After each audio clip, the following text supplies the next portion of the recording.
morning, Faith Family, and welcome to the Daily Connection, a time when we get together in the Word. More importantly, the Word gets into us. So we're still looking at the story of Lazarus in John chapter 11. Today we're focusing in on Martha's response to Jesus in verses 21 and 22, where we see Martha said to Jesus, "Lord, if you had been here, my brother wouldn't have died. Yet even now I know that whatever you ask from God, God will give you." So in one sense, it almost sounds like kind of a reprimand. Hey, I'm sure I'm disappointed. But most scholars agree that's not the case.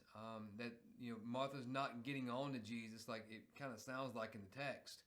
And then the other regard, it sounds like she's saying, "Hey, even though you didn't make it in time, you can have anything you ask the Father for." So it's in one sense like she's saying, "Hey, you can fix this. You can make this better. You can resolve it. You can rectify this issue by just asking the Father." But a couple of things to understand here. First of all, is that Martha's not the only one who feels that way. If you go on down and look in verse 32, Mary pretty much says the same thing. Even though she didn't come out to meet Jesus like Martha did, when Jesus does come into the context of where she is, she says, "Lord, if you'd have been here, then Lazarus wouldn't have died." So again, not a reprimand, but just an acknowledgement that, hey, if you could have intervened, you could have changed the scenario, you could have made the outcome different. But notice that there's a sense of you could have. And even though verse 22, in terms of what Martha says, seems to indicate that she's saying, hey, now you can. If you go and look at verse 39, remember yesterday or Monday we talked about that. She said, hey, it's been 4 days. The body stinks. She said, hey, it's impossible now. He's past the point of return in the Jewish mindset.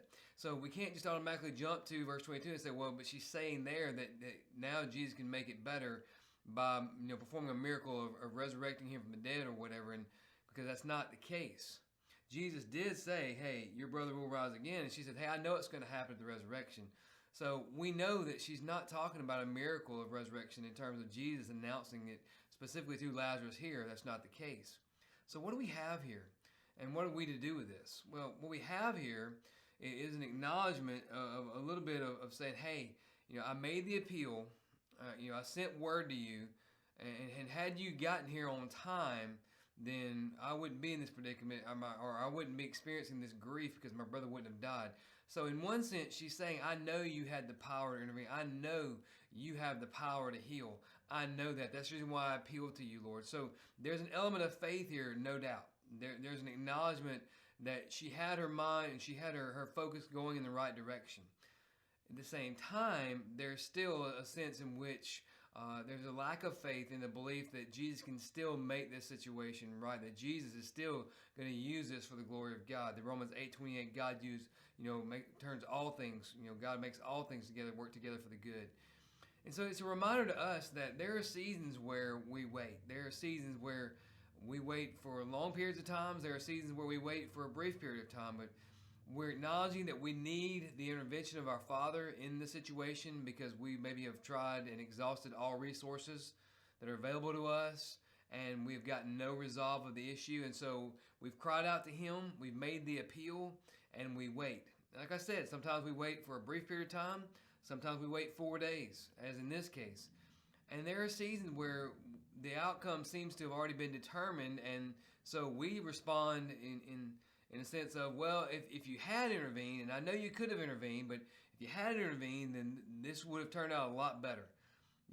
Lazarus wouldn't have died. And of course, you put that into your scenario. I wouldn't have lost my job.